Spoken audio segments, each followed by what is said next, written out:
Hello students, welcome everyone. চ্যানেলে সকলকে welcome জানাই। আমরা 2024 এবং 2023 সালের মাধ্যমিক গণিত প্রশ্নের সমাধান করেছি। আজকে আমরা 2022 সালের মাধ্যমিক গণিত প্রশ্নের সমাধান করব। ঠিক আছে, তো ক্লাস 9 থেকে ক্লাস 12 ম্যাথের সম্পূর্ণ সলিউশন আমাদের প্লেলিস্টে পেয়ে যাবে। 2025 মাধ্যমিক পরীক্ষার্থীদের জন্য রায়ো মার্টিন প্রশ্নবিদ্যা সলভ করেছি, আমাদের প্লেলিস্ট থেকে পেয়ে যাবে। তাছাড়া মাধ্যমিক সালের 2024 এবং 23-এর সলিউশন করা আছে। আজকে আমরা 22-এর সলিউশন করছি। তাহলে আজকের ক্লাস স্টার্ট করছি একের দাগের একের থেকে। একের দাগের এক কি বলেছে দেখো, এগুলো আছে নিম্নলিখিত প্রশ্নগুলির প্রতিটি ক্ষেত্রে সঠিক উত্তরটি নির্বাচন করো। ABC তিন বন্ধু যথাক্রমে X 2X Y টাকা মূলধন নিয়ে ব্যবসা শুরু করলো। না, এটা আমরা যেটা করছি এটা 23 সাল তো অলরেডি হয়ে গেছে। 2022 সালের আচ্ছা 22 সালের দেখো, নিম্নলিখিত প্রশ্নগুলির প্রতিটি ক্ষেত্রে সমাধান করো। একটি গ্রামের বর্তমান জনসংখ্যা P এবং প্রতি বছর জনসংখ্যা বৃদ্ধির হার 2% হলে n বছর পর জনসংখ্যা, তাহলে n বছর পর জনসংখ্যা কি হবে?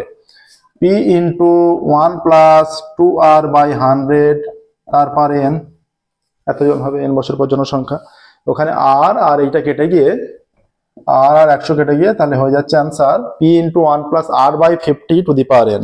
ঠিক আছে, P into 1 plus R by 50 to the power n। এটা কতটা আছে? একের দাগের একের 1 plus R by 50, option B আছে, তাহলে অপশন বি সঠিক উত্তর। একের B, P into 1 plus R by 50 তারপরে n। ঠিক আছে, এইটা সঠিক উত্তর, বি এরটা। এগুলো যেহেতু 1 নম্বরের কোশ্চেন, তোমরা ঠিকঠাক দাগ নাম্বার দিয়ে অ্যান্সারটা লিখলেই হবে। এবার দেখো দুইয়ের দাগেরটা কি বলেছে? ফতিমা, শ্রেয়া ও স্মিতা তিনজনে মোট 6000 টাকা দিয়ে একটি ব্যবসা শুরু করে। 1 বছর পরে ফতিমা, শ্রেয়া ও স্মিতা যথাক্রমে লাভ্যাংশের 50 টাকা, 100 টাকা ও 150 টাকা পায়। স্মিতা ব্যবসায় নিয়োজিত করেছিল, তাহলে 6000 টাকা দিয়ে ব্যবসা শুরু করে, তাহলে তাদের লাভ্যাংশের অনুপাত কত? ফতিমা, তারপর শ্রেয়া, তারপর স্মিতা, তাদের লাভ্যাংশের অনুপাত 50:100:150, তাহলে 1:2:3, এইটা হচ্ছে লাভ্যাংশের অনুপাত। যেহেতু আদার কিছু কন্ডিশন, সময়ের কোনো কন্ডিশন উল্লেখ করা নেই, লাভ্যাংশের অনুপাতেই, তাহলে মূলধন অনুপাতেই লাভ্যাংশ বণ্টিত হয়েছে। ঠিক আছে, তাহলে এখানে বলছে কার চেয়েছে? স্মিতার, আর স্মিতার টাকাটা শেষে আছে 150, তাহলে স্মিতা দিয়েছিল 3/6, 3 এদের সমস্যা 3 আর 2 5 রেখে 6 ইন্টু 6000 টাকা, এত টাকা। এটা কেটে দিলে 1000 হয়ে যাচ্ছে, তাহলে হয়ে যাচ্ছে 3000 টাকা। ঠিক আছে, 3000 টাকা সঠিক উত্তর আসছে। 3000 টাকা সঠিক উত্তর কোন অপশনে আছে? এটা অপশন সি আছে 3000 টাকা, তাহলে অপশন সি 3000, অপশন সি 3000 টাকা সঠিক উত্তর। ঠিক আছে, অপশন সি 3000 টাকা। এবার দেখো তিনের দাগেরটা কি বলে দিয়েছে? তিনের দাগের বলে দিয়েছে A:B, 2:3, B:C বলা আছে, C:D বলা আছে, A:D এর মান চেয়েছে। তাহলে A:B মানে কি? A:B মানে হচ্ছে A/B। ঠিক আছে, A/B বলা আছে 2/3, B/C কত বলা আছে? B:C বলা আছে B:C 5/8, C:D 6/7। এটা 5:8, তার মানে 5/8, আর C:D মানে C/D 6:7, তার মানে 6/7। এই তিনটাকে যদি আমরা গুণ করে দিই, তাহলে বাঁ দিকের সঙ্গে বাঁ দিকে গুণ, ডান দিকের সঙ্গে ডান দিকে গুণ হবে। তাহলে A/B into B/C into C/D is equal two 2/3 into 5/8 into 6/7। B কাটলো, C কাটলো, থাকছে A/D, এখানে কেটে যাচ্ছে, এটা 6/7, এইটা 2 হয়ে যাচ্ছে, এই 2 এর সঙ্গে কেটে গিয়ে 4, এটা কেটে গিয়ে 2, তাহলে 5/14, তাহলে A:D ইজ ইকুয়াল টু 5:14 আসছে। দেখো এটা ক্যালকুলেশন। ঠিক আছে, তোমরা এখানে 1 নম্বরের ক্ষেত্রে ক্যালকুলেশন না করলেও হবে। A:D 5:14, অপশন ডি আছে, অপশন ডি সঠিক উত্তর, অপশন ডি 5:14। চারেরটা দেখো, চারেরটা যেটা বলেছে যে ও কেন্দ্রবৃত্তে PQ একটি ব্যাস, দেখো ও কেন্দ্রবৃত্তে PQ ব্যাস, এটা ও, এটা PQ ব্যাস। ঠিক আছে, ও কেন্দ্রবৃত্তে PQ ব্যাস, আর বৃত্তের উপর যে কোনো বিন্দু PR is equal two RQ। আর বৃত্তের উপর যে কোনো বিন্দু, এখানে আর বিন্দু, PR আর RQ সমান, এই দুটো বাহু সমান, তাহলে এইটা অর্ধবৃত্ত কোণ 90 ডিগ্রি হয়ে যাচ্ছে। সমকোণ, অর্ধবৃত্ত কোণ সমকোণ হয়, তাহলে 90 ডিগ্রি হয়ে যাচ্ছে। আচ্ছা, আর যেহেতু একটা ত্রিভুজের দুটো বাহু সমান হলে তাদের বিপরীত কোণগুলো সমান হবে। ত্রিভুজের তিনটে কোণের সমষ্টি 180 ডিগ্রি, অলরেডি এই কোণটা 90 হয়ে গেছে, তাহলে এই দুটো কোণের সমষ্টি 90, আবার এই দুটো বাহু সমান, তাহলে কোণগুলো সমান হবে, নিশ্চয়ই 45 করে হবে। এটাও 45, এটাও 45, ঠিক আছে। এটা আসছে কি চেয়েছে দেখো, এখানে চেয়েছে আর পি কিউ, আর পি কিউ, আর পি কিউ, এই কোণের মান 45 ডিগ্রি অ্যান্সার, ঠিক আছে। আগে আমরা নির্ণয় করে নিয়েছি, তাহলে 45 ডিগ্রি অপশন ডি তে আছে, অপশন ডি সঠিক উত্তর, 45 ডিগ্রি, অপশন ডি 45 ডিগ্রি। 5, 6, ঠিক আছে। 5-এর কি বলেছে, দুটি বৃত্ত স্পর্শকে স্পর্শ বা ছেদ না করলে বৃত্ত দুটি সাধারণ স্পর্শকের সংখ্যা কটি? দেখো, এই একটা বৃত্ত, এই একটা বৃত্ত, এরা ছেদও করছে না স্পর্শও করছে না, অনেকটাই দূরে আছে। এই একটা স্পর্শক এদের হতে পারে। যে স্পর্শকের একই দিকে দুটো বৃত্ত থাকে তাকে বলা হয় সরল সাধারণ স্পর্শক, যে স্পর্শকের বিপরীত দিকে দুটো বৃত্ত থাকে তাকে বলা হয় তির্যক সাধারণ স্পর্শক। তাহলে এইটা একটা সরল সাধারণ স্পর্শক হবে, এই একটা সরল সাধারণ স্পর্শক হবে দুটো, এইটা একটা তির্যক সাধারণ স্পর্শক হবে, আর এইটা একটা তির্যক সাধারণ স্পর্শক হবে, ঠিক আছে। তাহলে দুটো বৃত্ত স্পর্শকের ছেদ বা স্পর্শ না করলে সর্বাধিক 4টি স্পর্শক থাকতে পারে, দুটো সরল সাধারণ স্পর্শক, দুটি তির্যক সাধারণ স্পর্শক। তাহলে বৃত্ত দুটির সাধারণ স্পর্শকের সংখ্যা অপশন ডি 4টি, অপশন ডি 4টি আসছে, ঠিক আছে। আচ্ছা, নেক্সট দেখো 6-এরটা, 5-এর হয়ে গেল। 2ar একক দৈর্ঘ্যের ব্যাসার্ধ বিশিষ্ট নিরেট গোলকের আয়তন। গোলকের আয়তনের সূত্র কি? 4/3 পাই আর কিউব। যখন ব্যাসার্ধ আর 4/3 পাই আর কিউব, এখানে ব্যাসার্ধ বলে দিয়েছে 2r একক, ঠিক আছে। তখন আয়তন কত হবে? তখন আয়তন হবে 4/3 পাই 2r তার কিউব, এত ঘন একক হবে, ঠিক আছে। Is equal to 4/3 pi into 2r এর কিউব হয়ে যাবে 2 এর cube 8, 8r cube, 8r cube ঘন একক। তাহলে হয়ে যাচ্ছে 32 পাই বাই 3 আর কিউব ঘন একক, 32 পাই বাই 3 আর কিউব, ঠিক আছে। তাহলে 32 পাই আর কিউব বাই 3, এটা অ্যান্সার আসছে। এটা আমাদের অপশন এ তে আছে, অপশন এ তে আছে, অপশন এ অ্যান্সার হচ্ছে 32 পাই আর কিউব বাই 3 এত ঘন একক, ঠিক আছে। 32 পাই আর কিউব বাই 3 ঘন একক। দেখো এমসিকিউ চয়েস হয়ে গেল। এবার আমরা শূন্যস্থান পূরণ শুরু করব 2-এর দাগের।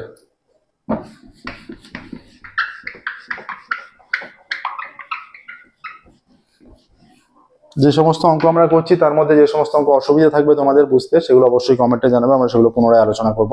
প্রত্যেকদিন আমাদের নতুন ক্লাস পাবলিশ করা হয়, আমাদের চ্যানেলটি অবশ্যই সাবস্ক্রাইব করবে এবং নোটিফিকেশন অন করবে।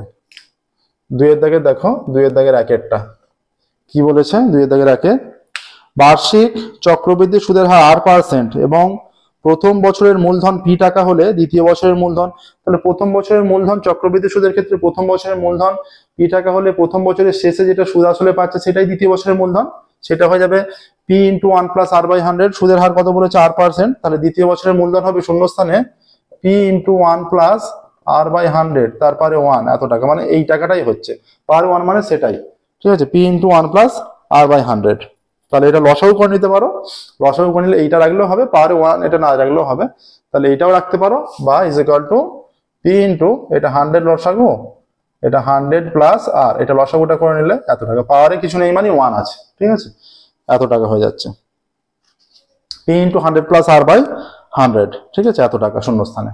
2-এরটা দেখো, 2-এরটা কি বলেছে? 7√11 একটি ড্যাশ সংখ্যা, 7√11, এটা 7√11 অমূলদ সংখ্যা, মূলদ অমূলদ গুণ করে অমূলদ হয়ে যাবে, তাহলে 7√11 একটি অমূলদ হয়ে যাবে।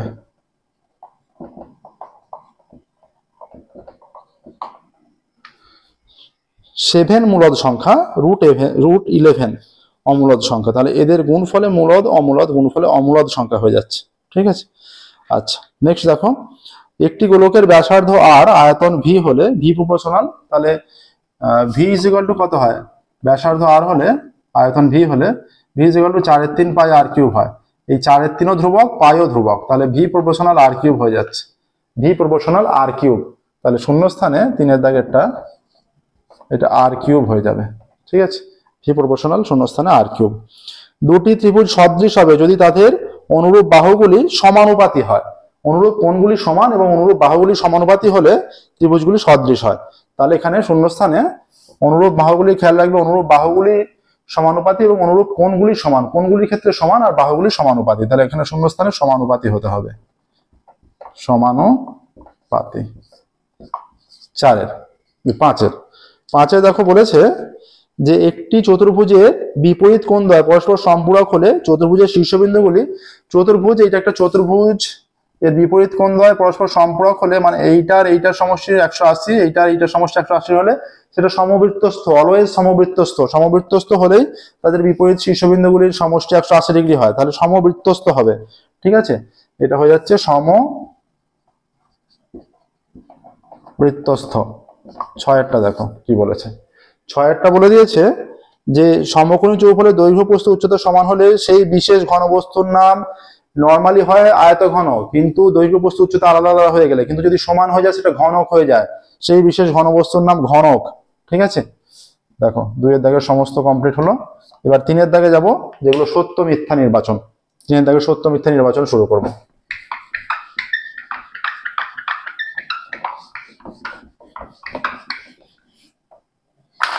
2022 সালের মাধ্যমিক গণিত প্রশ্নের সমাধান করছি আমরা।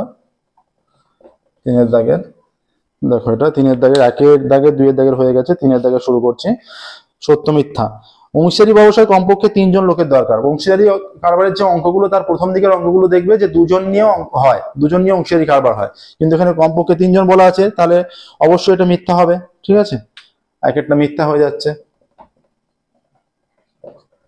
2 কি বলেছে, 2 বলে দিয়েছে যে আসল ও সবৃদ্ধিমূলের মধ্যে সম্পর্কটি হলো আসল লেস দ্যান সবৃদ্ধিমূল। অবশ্যই আসল লেস দ্যান সবৃদ্ধিমূল, কারণ আসল মানে যখন টাকাটা খাটছে কিছু টাকাও তো সুদ পাবে, সুদ পেলে সুদ আসল সবৃদ্ধিমূল মানে সুদ প্লাস আসল, সুদ প্লাস আসল যোগ করলে আসলের চেয়ে সামান্য হলেও বেশি হবে, তাহলে আসল লেস দ্যান সবৃদ্ধিমূল, এটা অবশ্যই সত্য। 3 দেখো, 3 বলা আছে x² = 100, এই সমীকরণের দুটি বীজ +-10, এটা সত্য হবে।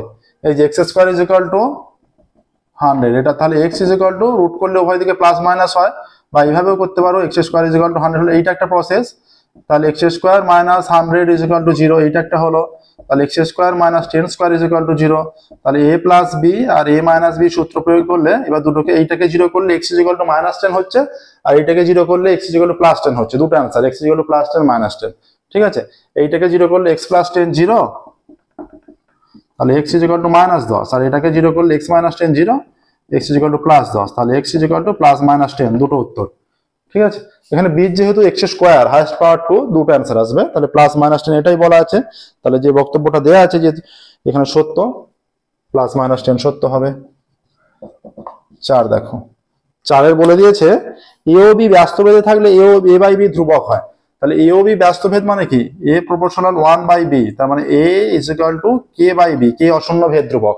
তখন কি হয়ে যাচ্ছে, a × b = k, তার মানে a × b ধ্রুবক হয়ে যাচ্ছে। ঠিক আছে, আর a/b যখন ধ্রুবক হয়, সেইটা ধ্রুবকের মান k হলে, তাহলে a = kb, এটাকে তুলে দিলে a proportional b হয়ে যাচ্ছে। তাহলে এখানে বলে দেওয়া আছে a/b = ধ্রুবক হলে, তাহলে a ও b ব্যস্তভেদে থাকলে a/b ধ্রুবক হয়। a ও b ব্যস্তভেদে থাকলে গুণফলটা ধ্রুবক হয়, ভাগফলটা নয়। ভাগফলটা কখন ধ্রুবক হয়, ভাগফলটা ধ্রুবক হয় সরল ভেদে থাকলে। ঠিক আছে, তাহলে ব্যস্তভেদে থাকলে, আর ব্যস্তভেদে থাকলে সরল ভেদের কন্ডিশন দিয়ে দিয়েছে, তাহলে এটা মিথ্যা। ঠিক আছে, তাহলে এটা 4টা মিথ্যা হবে। 5 দেখো, 5, 6। 5 কি বলে দিয়েছে, 5 বলা আছে দুটি এককেন্দ্র বৃত্তের একটি মাত্র সাধারণ স্পর্শক থাকবে। এই একটি বৃত্ত, এটা কেন্দ্র, এই একটা বৃত্ত, এই একটা বৃত্ত। ছোট বৃত্তের স্পর্শক হয়ে গেলে বড় বৃত্তের ছেদক হয়ে যাচ্ছে, আর বড় বৃত্তের যেটা স্পর্শক সেটা ছোট বৃত্তের টাচই করছে না, তাহলে এদের কোনো সাধারণ স্পর্শক থাকতেই পারে না। ঠিক আছে, কিন্তু এখানে কি বলা আছে, একটি মাত্র সাধারণ স্পর্শক থাকবে, তাহলে সম্পূর্ণ মিথ্যা। ছবি দেখে নিশ্চয়ই তোমরা বুঝতেই পারছো। আচ্ছা, এবার দেখো 6 একটি লম্ববৃত্তাকার শঙ্কুর উচ্চতা, ব্যাসার্ধ এবং তির্যক উচ্চতা সর্বদা সমকোণী ত্রিভুজের বাহুত্রয়। এটা লম্ববৃত্তাকার শঙ্কু যদি হয়ে যায়,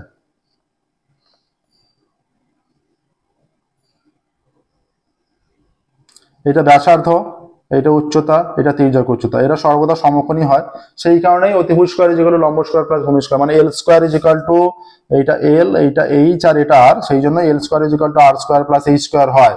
সেই কারণে এরা সমকোণী ত্রিভুজের তিনটে বাহু। ঠিক আছে, তাহলে যেটা বলে দিয়েছে সেটা একদমই সত্য, ছয়েরটা। দেখো এর সাথে সাথে একের দাগে, দুইয়ের দাগে, তিনের দাগের কমপ্লিট হলো। এবার আমরা চারের দাগের অঙ্ক শুরু করব।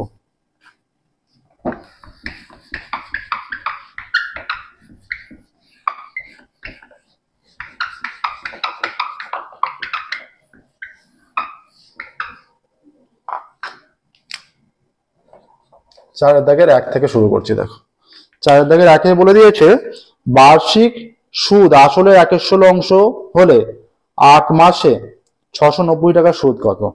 বার্ষিক সুদ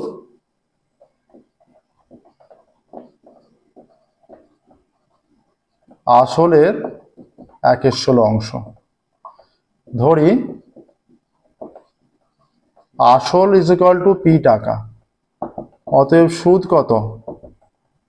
1/16 ইন্টু পি টাকা সমান p/16 টাকা। সময় কত? 1 বছর। সুদের হার কত?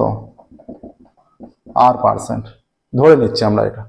ঠিক আছে, আমরা ধরি সুদের হার r%। ঠিক আছে, অতএব পি টাকার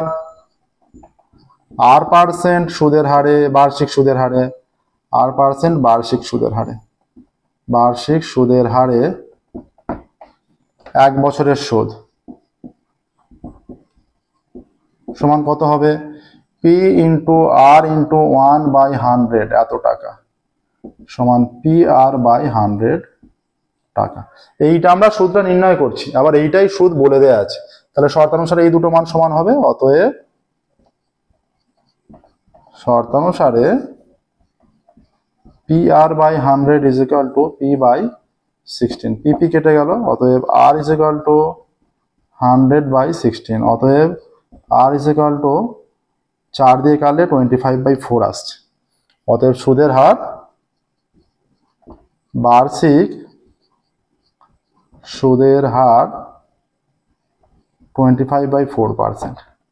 এবার ক্যালকুলেশনটা আমরা ওদিকে করছি, যে দ্বিতীয় কন্ডিশনটা দিয়েছে, বলেছে 8 মাসে 690 টাকার সুদ। অতএব সময় সমান 8 মাস সমান 8/12 বছর সমান 2/3 বছর। 4 দিয়ে কেটে দিচ্ছি, 4 দিয়ে কেটে গেল। আসল, এক্ষেত্রে আসল কত? আসল সমান 690 টাকা। বার্ষিক সুদের হার কত? বার্ষিক সুদের হার সমান 25/4%। ঠিক আছে, এখান থেকে প্রথম যে কন্ডিশনটা দিয়ে দিয়েছে সেখান থেকে সুদের হারটা নির্ণয় করে নেওয়া হলো। এবার সুদটা চেয়েছে, অতএব সুদ কত? PR/100, p হচ্ছে 690, আর কত? 25/4, t হচ্ছে 2/3/100 এত টাকা সমান 690। 25টা ওপরে থাকবে, 2টা থাকবে, এই 4 আর 3 নিচে চলে আসবে, বাই 100 এত টাকা। 25, এটা 4 হয়ে যাচ্ছে, 2 কেটে দিলে এটা 2 হয়ে যাচ্ছে। ঠিক আছে, 3 দিয়ে কাটলে 3 দুগুণে 6, 3 3 9, 230 হয়ে যাচ্ছে। ঠিক আছে, 4 দিয়ে কাটছে না, 115 হচ্ছে। 2 দিয়ে কেটে দিলে 230, 115 হয়ে যাচ্ছে, ইজ ইকুয়াল টু 115/4 টাকা। 4 দুগুণে 8, 3 35, 4 8 32, 3 0, 4 7 28, 2 20, 4 5 20 এত টাকা। ঠিক আছে, 28.75 টাকা। অতএব উত্তর লিখবে 8 মাসে 690 টাকার সুদ। অতএব 8 মাসে 690 টাকার সুদ 28.75 টাকা। এটাই অ্যান্সার আসছে। দেখো 8 মাসে 690 টাকার সুদ 28.75 টাকা। অঙ্কটা একটু বড় তুলনামূলকভাবে, বুঝতে পারলে নিশ্চয়ই। যেগুলো অসুবিধা থাকবে অবশ্যই আমাদের কমেন্টে জানাবে, আমরা সেটা আবারও আলোচনা করব। প্রথমে আমরা প্রথম কন্ডিশন থেকে সুদের হারটা নির্ণয় করেছি, সেই সুদের হারটা ব্যবহার করে দ্বিতীয় কন্ডিশন থেকে সুদটা নির্ণয় করে নিয়েছি। ঠিক আছে, এবার দেখো 2 এর দাগেরটা কি বলেছে, 4 এর দাগের 2 এরটা। কোন স্থানের লোক সংখ্যা 13,310 জন ছিল, কি হারে বৃদ্ধি পেলে 3 বছর পর 17,280 জন হবে? ধরি জনসংখ্যা বৃদ্ধির হার R%, সমহার বৃদ্ধির অঙ্ক। ধরি বার্ষিক জনসংখ্যা বৃদ্ধির হার R%। বর্তমান বলছে জনসংখ্যা ছিল 13,310 জন। জনসংখ্যা ছিল 13,310 জন। 3 বছর পর জনসংখ্যা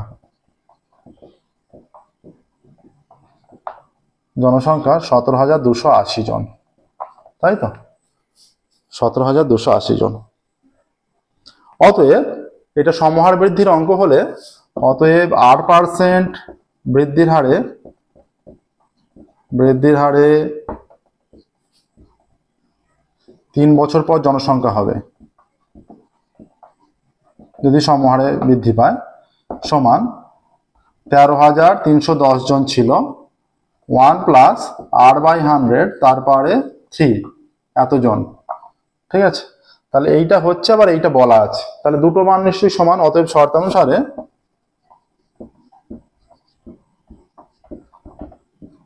13,310 ইন্টু 1 প্লাস R/100 তারপরে 3, 17,280, বা 1 প্লাস R/100 তারপরে 3 ইকুয়াল টু 17,280 বাই 13,310, 0 0 কেটে গেল, বা 1 প্লাস R/100 তারপরে 3 ইকুয়াল টু 1728 বাই 1331। এইটা আসছে, দেখো। ঠিক আছে, এখন পর্যন্ত বোঝা গেল নিশ্চয়ই? এটা 2 এর দাগের, 13 দাগের 2 এর অঙ্ক। বা 1 প্লাস R/100 তারপরে 3 ইকুয়াল টু 12/11 তারপরে 3। অতএব 1 প্লাস R/100 ইকুয়াল টু 12/11, বা R/100 ইকুয়াল টু 12/11 মাইনাস 1, বা R/100 ইকুয়াল টু 11 লসাগু 12 মাইনাস 11, বা R/100 ইকুয়াল টু 1/11, বা R ইকুয়াল টু 100/11, বা R ইকুয়াল টু 9 পূর্ণ 1/11, 9 একে 99 আর একে 100। ঠিক আছে, তাহলে এখানে হয়ে যাচ্ছে কি হারে বৃদ্ধি পেল। অতএব জনসংখ্যা বৃদ্ধির হার 9 পূর্ণ 1/11%। উত্তর লিখবে এর নিচে। অতএব জনসংখ্যা বৃদ্ধির হার 9 পূর্ণ 1/11%। এইটাই উত্তর। দেখো, এবার দেখো 2 এর দাগের হয়ে গেল 3 এর দাগের। 3 এর দাগের অঙ্ক দেখো।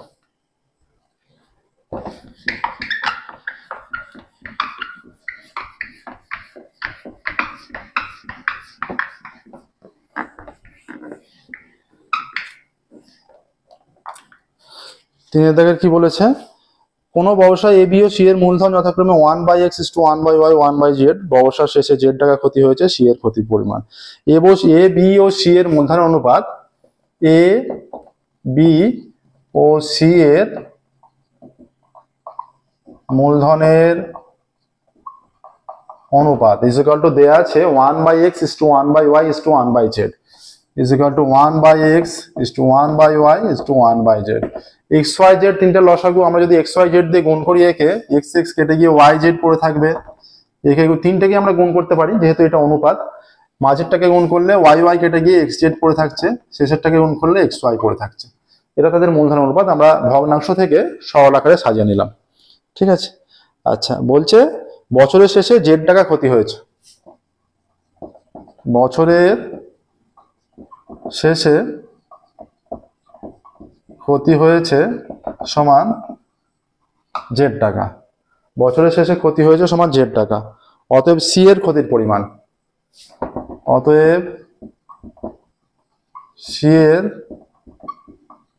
ক্ষতির পরিমাণ, সি এর ক্ষতি, সি এর আনুপাতিক মানে এইটা।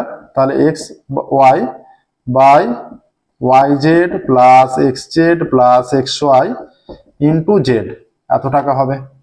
ঠিক আছে, তাহলে এটাকে নিচের হরের মানটাকে যদি আমরা সাজিয়ে লিখি, XY plus YZ plus ZX হয়ে যাচ্ছে, আর ওপরে XY into Z X Y Z by X Y plus Y Z plus Z X, এত টাকা। এইটা আসছে X Y Z by X Y plus Y Z plus Z X, এত টাকা আসছে। 3 দাগেরটা হলো। দেখো এবার দেখো 4 দাগে শুরু করব।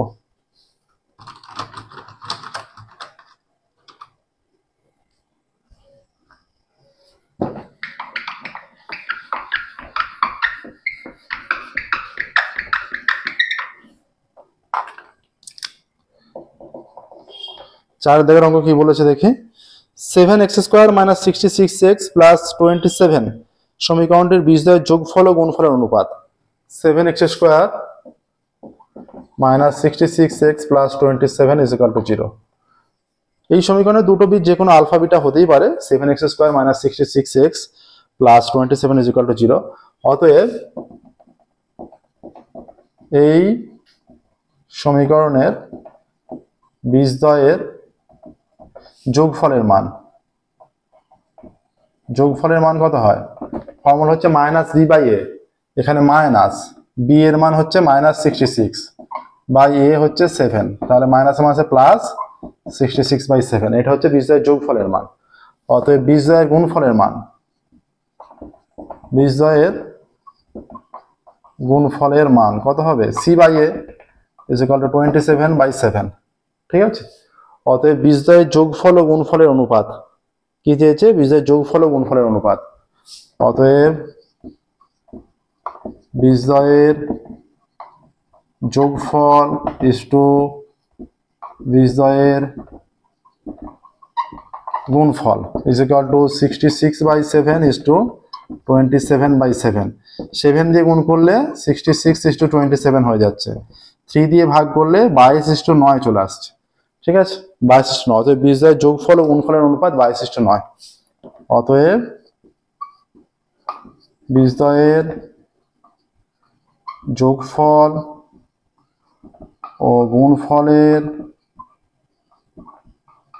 অনুপাত সমান 22:9, এটাই অ্যান্সার আসছে। দেখো 22:9, ঠিক আছে। 4 দাগের হয়ে গেল। নেক্সট দেখো 5 দাগের। বুঝতে পারলে নিশ্চয়ই। আবারও বলছি, যে সমস্ত অঙ্ক বুঝতে অসুবিধা থাকবে কমেন্ট করে জানাবে, আমরা সেগুলো আবারও আলোচনা করব।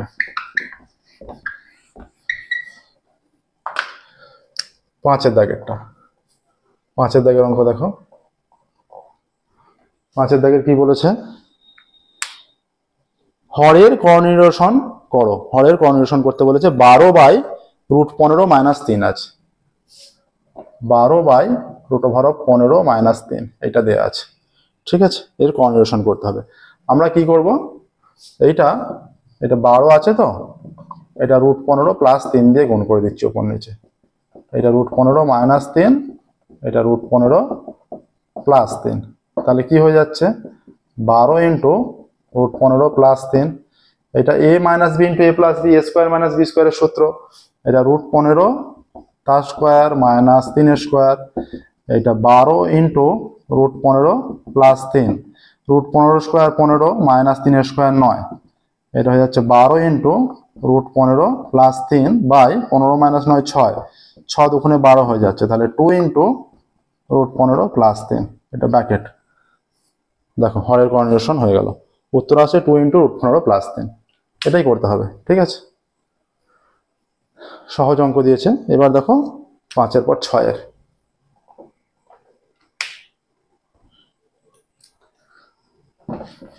√15 + 3 দিয়ে ওপর নিচে গুণ করলেই হয়ে যাচ্ছে।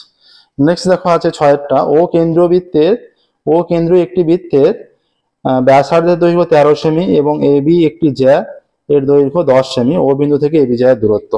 তাহলে ব্যাসার্ধ 13 সেমি, এবি জ্যা এর দৈর্ঘ্য 10 সেমি।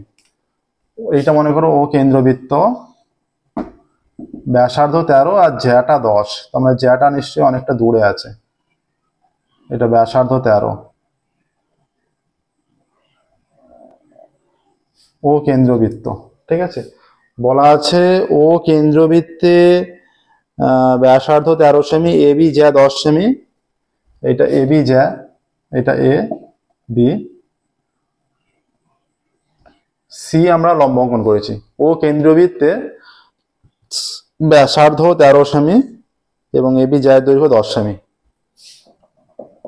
ও কেন্দ্রীয় বৃত্তের ব্যাসার্ধ ইজ ইকুয়াল টু 13 সেমি আর এবি জায়ের দৈর্ঘ্য সমান 10 সেমি। আচ্ছা, অতএব O A is equal to O B ব্যাসার্ধ এগুলো 13 সেমি করে হচ্ছে আর এ বি সমান 10 সেমি। আচ্ছা, ও বিন্দু থেকে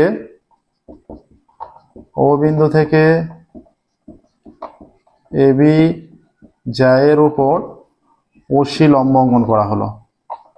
ওসি লম্ব অঙ্কন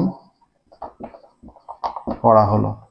ও বিন্দু থেকে এ বি জায়ের উপর ওসি লম্ব অঙ্কন করা হলো। ঠিক আছে, তাহলে জায়ের উপর কেন্দ্র থেকে লম্ব অঙ্কন করলে আমরা জানি সেটা সমদ্বিখণ্ডিত হয়। অতএব এসি হয়ে যাবে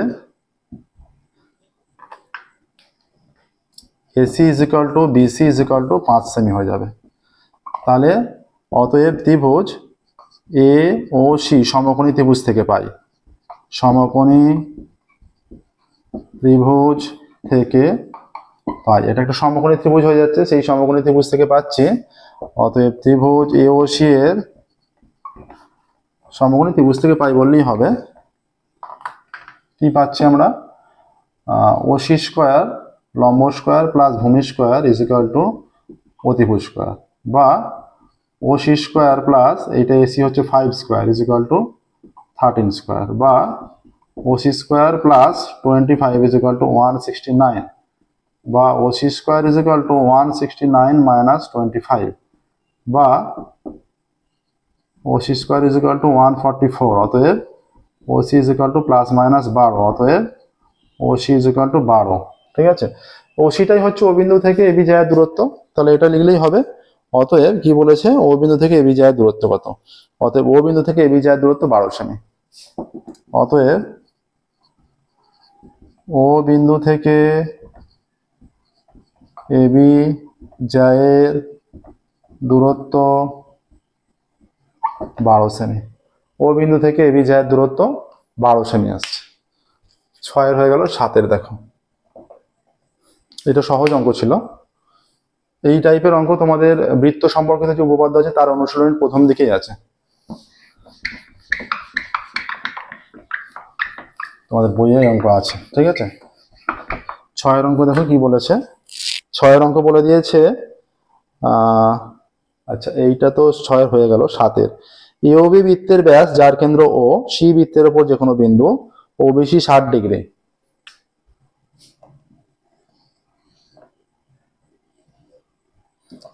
এ ও বি বৃত্তের ব্যাস, ঠিক আছে, সি বৃত্তের উপর যে কোনো বিন্দু, এবং সি আমরা এখানেই ধরে নিচ্ছি, সি বৃত্তের উপর যে কোনো বিন্দু। ঠিক আছে, এটা নিশ্চয়ই যোগ করা আছে।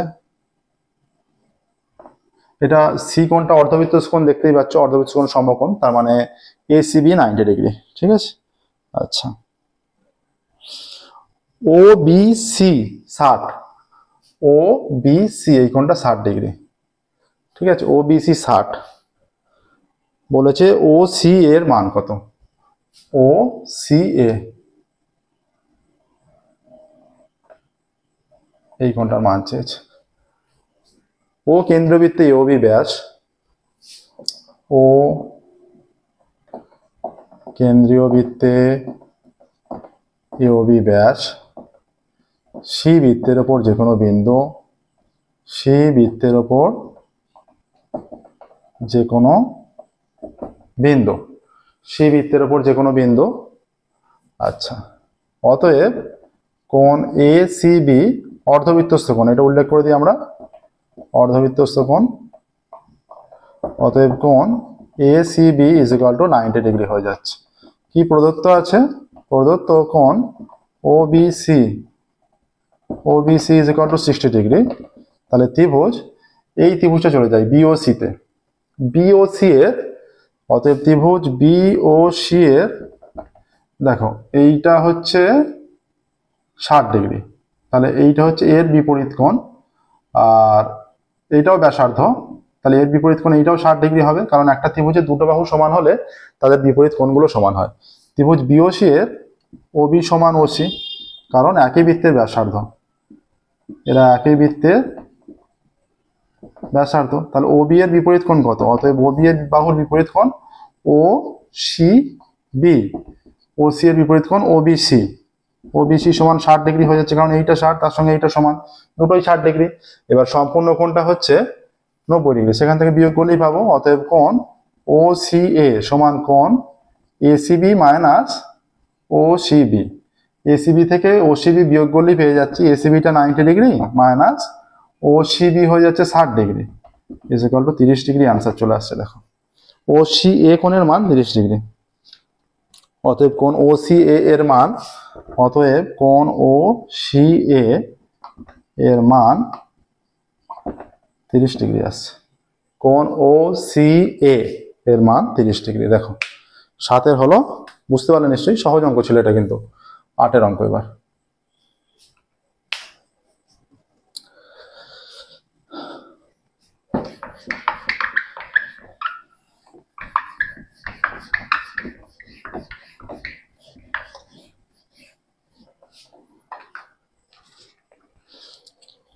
আটের অঙ্ক কি বলেছে দেখো, 8 অঙ্ক বলে দেওয়া আছে একটি ও কেন্দ্রীয় বৃত্ত যার কেন্দ্র থেকে 26 সেমি দূরে পি বিন্দু থেকে অঙ্কিত বৃত্তের স্পর্শকের দৈর্ঘ্য 10 সেমি হলে বৃত্তের ব্যাসার্ধ কত?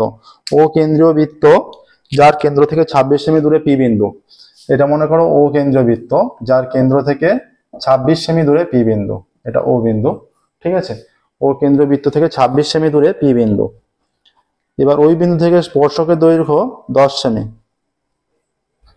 এখান থেকে 26 সেমি দূরত্বে আছে, এই স্পর্শকের দৈর্ঘ্য 10 সেমি, টোটালটা 26 সেমি, ঠিক আছে। তাহলে ব্যাসার্ধ তো সহজেই নির্ণয় হয়ে যাবে। ও কেন্দ্রবৃত্তের 26 সেমি দূরে পি বিন্দু অবস্থিত। ও কেন্দ্রীয় বৃত্তের 26 সেমি দূরে পি বিন্দু অবস্থিত, এটা যোগ হবে। আমরা জানি বৃত্তের ব্যাসার্ধ এবং স্পর্শক পরস্পর লম্ব হয়, এই কোণটা 90 ডিগ্রি, ঠিক আছে, এই কোণটা হয়ে যায় 90 ডিগ্রি লম্ব কোণ, ঠিক আছে। ও কেন্দ্রবৃত্তের 26 সেমি দূরে পি বিন্দু অবস্থিত। আচ্ছা, পি বিন্দু থেকে স্পর্শকের দৈর্ঘ্য 10 সেমি, এটা আমরা এ নাম দিচ্ছি। পি বিন্দু থেকে অঙ্কিত স্পর্শকের দৈর্ঘ্য ইজ ইকুয়াল টু 10 সেমি। অতএব ওপি ইজ ইকুয়াল টু 26 সেমি আর এপি সমান 10 সেমি। O A perpendicular to AP, O A perpendicular to AP হয়, ঠিক আছে। O A perpendicular to AP, বৃত্তের ব্যাসার্ধ স্পর্শকের উপর লম্ব হয়। অতএব ত্রিভুজ এ ও পি সমকোণী ত্রিভুজ, এ ও পি সমকোণী ত্রিভুজ। তাহলে অতএব ত্রিভুজ এ ও পি থেকে পাই, তাহলে আমরা ব্যাসার্ধটা সহজেই বের করতে পারবো। ব্যাসার্ধটাকে যদি লম্ব ভাবি আর এপিটাকে ভূমি ভাবলে ওপি আমাদের অতিভুজ আছে। অতএব ত্রিভুজ এ ও পি সমকোণী ত্রিভুজ থেকে পাই, সমকোণী ত্রিভুজ থেকে পেয়ে যাচ্ছে O A square plus AP square is equal to OP square. O A কত? ও এ অজানা, ও এ স্কোয়ার। এপি কত? AP 10 square is equal to এটা 26 স্কোয়ার, বা O A square plus 100 is equal to 26 square 676, বা O A square is equal to 676 minus 100, বা O A square is equal to 576। অতএব O A is equal to plus minus 24, অতএব O A is equal two positive মানটা 24। তাহলে বৃত্তের ব্যাসার্ধ হয়ে যাচ্ছে 24 সেমি। কি চেয়েছে এখানে? এখানে চেয়েছে বৃত্তের ব্যাসার্ধের দৈর্ঘ্য কত। অতএব বৃত্তের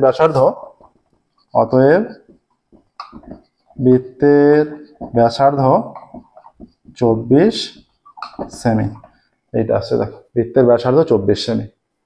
ঠিক আছে, 8 হয়ে গেল। নেক্সট দেখো 9 অঙ্ক।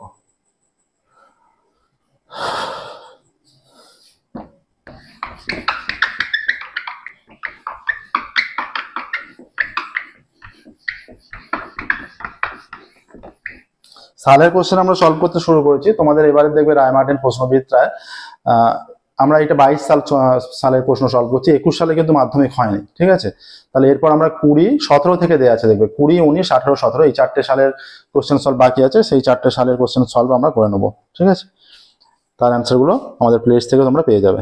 এবার দেখো 9এরটা। 9এরটা বলেছে যে এ বি সি এর ডি প্যারালাল বিসি। ত্রিভুজ এইটা A B C, A B C এর এই যে DE parallel BC, D BC এর সমান্তরাল। ডিওই এবি ও এসি বাহুর উপর অবস্থিত। ডিওই এবি ও এসি বাহুর উপরে আমরা নিয়েছি, তবেই বিসি এর সমান্তরাল হবে। হ্যাঁ, এডি 5, ডিবি 6, এডি 5 সেমি, ডিবি 6 সেমি বলা আছে। এডি 5 সেমি, ডিবি 6 সেমি, এই 7.5 সেমি, এই 7.5 সেমি। তাহলে এসি এর দৈর্ঘ্য চেয়েছে। তাহলে আমরা এখান থেকে সহজেই পেয়ে যাব। ঠিক আছে, সহজেই পেয়ে যাব ত্রিভুজ এবিসি এর, ত্রিভুজ এবিসি এর ডিই সমান্তরাল বিসি, যেখানে ডি বিন্দু এবি এর ওপর এবং ই বিন্দু এসি এর ওপর অবস্থিত। এসি বাহুর ওপর অবস্থিত। ঠিক আছে, ডি বিন্দু এবি বাহুর ওপর এবং ই বিন্দু এসি বাহুর ওপর অবস্থিত। এডি সমান 5 সেমি, ডিবি সমান 6 সেমি। এডি সমান 5 সেমি, ডিবি সমান 6 সেমি এবং এই সমান 7.5 সেমি। ঠিক আছে, তাহলে আমরা এখান থেকে পেয়ে যাচ্ছি যেহেতু সমান্তরাল, অতএব এডি বাই ডিবি সমান এই বাই ইসি। ঠিক আছে, হয়ে যাচ্ছে এটা। তাহলে এই মানগুলো আমরা জানি, অতএব এটা 5, 6, এই হয়ে যাচ্ছে 7.5, আর ইসির মানটা অজানা। অতএব 5 into EC is equal two 6 into 7.5, বা ইসি ইজ ইকুয়াল টু কত, 6 ইন্টু 7.5 বাই 5, দশমিক উঠে গেলে 10 হয়ে যাচ্ছে। ঠিক আছে, তাহলে বা ইসি সমান হয়ে যাচ্ছে 6 ইন্টু 75 বাই 5 ইন্টু 10, এটা 5, 15, 75, 15 হয়ে যাচ্ছে। আচ্ছা, 5 দুগুণে 10, 5 3 15, দুইটা কেটে যাচ্ছে 3, বা EC is equal two 3 into 3 9 হয়ে যাচ্ছে। ইসি ইজ ইকুয়াল টু 9 হয়ে যাচ্ছে। অতএব এসি ইজ ইকুয়াল টু এই প্লাস ইসি। এই কত 7.5, এটা 9, 9 সাথে 16.5। ঠিক আছে, 16.5 হয়ে যাচ্ছে। তাহলে এসি বাহুর দৈর্ঘ্য 16.5 সেমি, এটা সেমি লিখবে। অতএব এসি বাহুর দৈর্ঘ্য 16.5 সেমি, এটা অ্যান্সার আসছে। দেখো, এসি বাহুর দৈর্ঘ্য 16.5 সেমি। ঠিক আছে, নেক্সট দেখো 9এরটা হয়ে গেল। এবার 10এর অঙ্ক।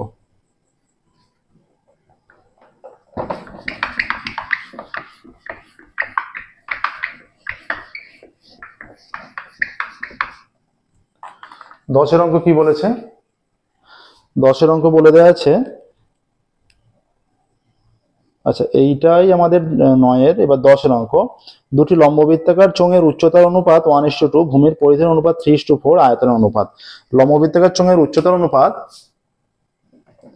দুটি লম্ব বৃত্তাকার চোঙের উচ্চতার অনুপাত 1:2। ঠিক আছে। আচ্ছা, পরিধির অনুপাত 3:4 এবং পরিধির অনুপাত সমান 3:4। ঠিক আছে, তাহলে আমরা ধরে নিচ্ছি, ধরি প্রথম চোঙের উচ্চতা, আচ্ছা ধরি চোঙ দুটির উচ্চতা ধরি প্রথম, অতএব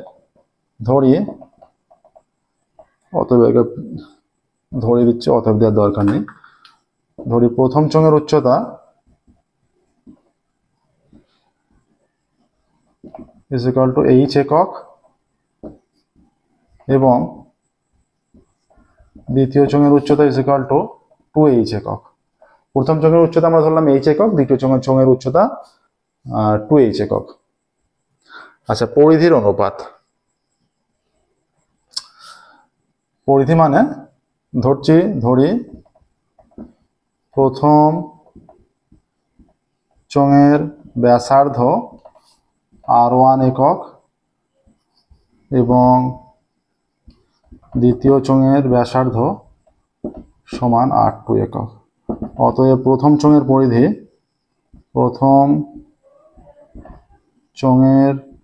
পরিধি ইজ ইকুয়াল টু 2πr1 একক এবং দ্বিতীয় চোঙের পরিধি ইজ ইকুয়াল টু 2πr2 একক।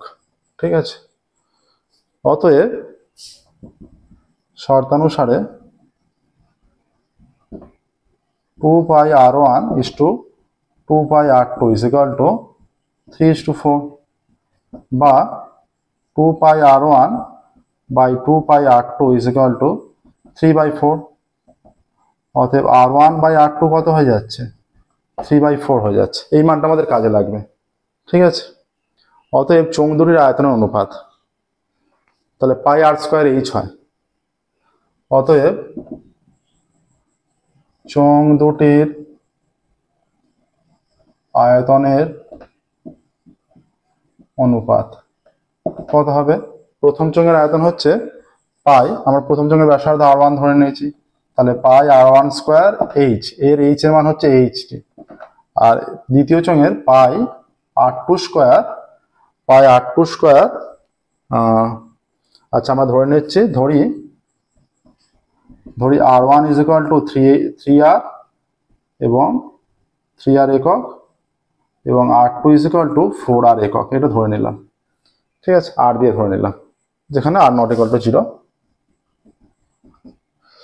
πr2²h, এখানে h এর মান 2h। ঠিক আছে, তাহলে আমরা পাই উভয় থেকে তুলে দিতে পারি, বা h টা উচ্চতা দুটোতেই আছে, তাহলে h তুলে দিচ্ছি ইজ ইকুয়াল টু h তুলে দিলে এটা r1² ইজ টু 2r2²।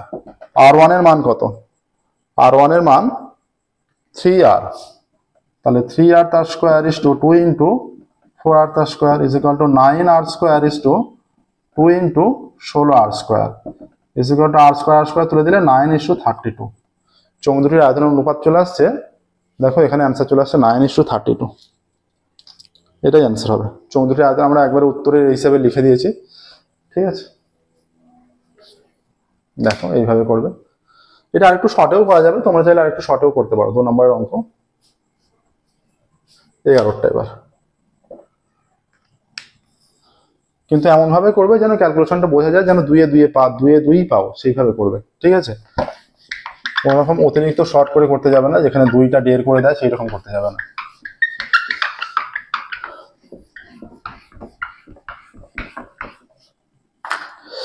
আচ্ছা, পরেরটা, একটি গোলকের ব্যাসার্ধের দৈর্ঘ্য 50% বৃদ্ধি করলে বক্রতলের ক্ষেত্রফল শতকরা কত বৃদ্ধি পাবে?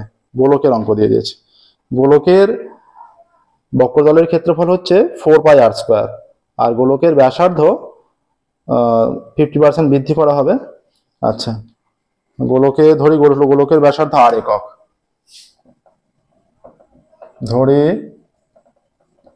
গোলকের ব্যাসার্ধ সমান r একক। অতএব গোলকের বক্রতলের ক্ষেত্রফল ইজ ইকুয়াল টু 4πr² বর্গ একক। ঠিক আছে, আচ্ছা, আর এককের 50% সমান আর ইন্টু 50/100 এত একক। পার্সেন্ট তুলতে হলে 100 দিয়ে ভাগ করতে হয়, ঠিক আছে। 50 থেকে 50, 50 গুণ 100, R/2 একক। অতএব এখন গোলকের ব্যাসার্ধ, অতএব এখন গোলকের ব্যাসার্ধ is equal two R plus R/2 একক সমান 2 লসাগু 2R প্লাস R একক সমান 3R/2 একক। অতএব এখন গোলকের বক্রতলের ক্ষেত্রফল, এখন গোলকের বক্রতলের ক্ষেত্রফল ইজ ইকুয়াল টু 4πr², তাই তো। 4π আর এর জায়গায় 3R/2 তার স্কোয়ার এত বর্গ একক সমান 4π ইন্টু 9R²/4 বর্গ একক। 4 4 কেটে গেল, 9πr² বর্গ একক। অতএব ক্ষেত্রফল কতটা বৃদ্ধি পেল? অতএব ক্ষেত্রফল বৃদ্ধি পেল সমান 9πr² মাইনাস 4πr² বর্গ একক সমান 5πr² বর্গ একক, 5πr² বর্গ একক। অতএব ক্ষেত্রফল এবার লিখতে হবে, এখানে করছি। অতএব বক্রতলের ক্ষেত্রফল, বক্রতলের বা গোলকের বক্রতলের ক্ষেত্রফল, এটা যেটা বৃদ্ধি বা হ্রাস পায় সেটা হচ্ছে প্রাথমিকের ওপর। তাহলে 4πr² বর্গ এককে 4πr² এত বর্গ এককে বৃদ্ধি পায় 5πr² বর্গ একক। এক বর্গ এককে বৃদ্ধি পায় 5πr²/4πr² বর্গ একক। আর 100 বর্গ এককে বৃদ্ধি পায় 5πr² ইন্টু 100/4πr² এত বর্গ একক। πr² কেটে গেল, আর 100কে কাটলে 25 হচ্ছে, তাহলে 125 হচ্ছে এত বর্গ একক। তাহলে ক্ষেত্রফল বৃদ্ধি পায়, দেখো 5 পড়ে আছে, এই 5 পড়ে আছে, আর 100কে 4 দিয়ে কাটলে 25 হয়ে যাচ্ছে, তাহলে 5 25 125 হয়ে যাচ্ছে, ঠিক আছে। তাহলে ক্ষেত্রফল বৃদ্ধি পায়, এটা লিখতে পারো 125%। কি বলেছে, কি চেয়েছে এখানে? এখানে চেয়েছে যে ক্ষেত্রফল শতকরা, শতকরা হিসাবে লিখলে পার্সেন্ট দেওয়া যাবে না, নর্মাল লিখতে পারো। অতএব ক্ষেত্রফল বৃদ্ধি পাবে বা বক্রতলের ক্ষেত্রফল বৃদ্ধি পাবে, ক্ষেত্রফল লিখছি গোলকের বক্রতলের ক্ষেত্রফল। অতএব গোলকের বক্রতলের ক্ষেত্রফল বৃদ্ধি পাবে সমান 125%, ঠিক আছে। এতটা বৃদ্ধি পাচ্ছে গোলকের বক্রতলের ক্ষেত্রফল। আচ্ছা, নেক্সট দেখো, নেক্সট অ্যান্ড লাস্ট, যেটা আমরা 1 দাগের এবং 1 নম্বর এবং 2 নম্বরের যে সলভ কোশ্চেনগুলো থাকছে সেগুলো সলভ করে দিচ্ছি এখন। প্রয়োজন হলে অবশ্যই কমেন্টে জানাবে, আমরা আরো যদি সলভ করে দেওয়ার দরকার হয় তাহলে তখন আমরা আরো সলভ করে দেবো, ঠিক আছে। নেক্সট দেখো, যেটা শেষেরটা বলেছে, একটি ঘনকের কর্ণের দৈর্ঘ্য 4√3 সেমি, ঘনকটির সমগ্রতলের ক্ষেত্রফল নির্ণয় করো।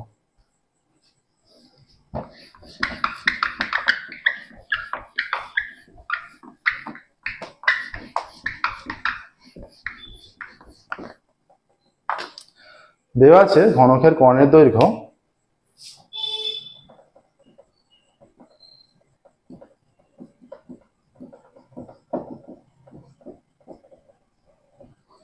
4√3 সেমি।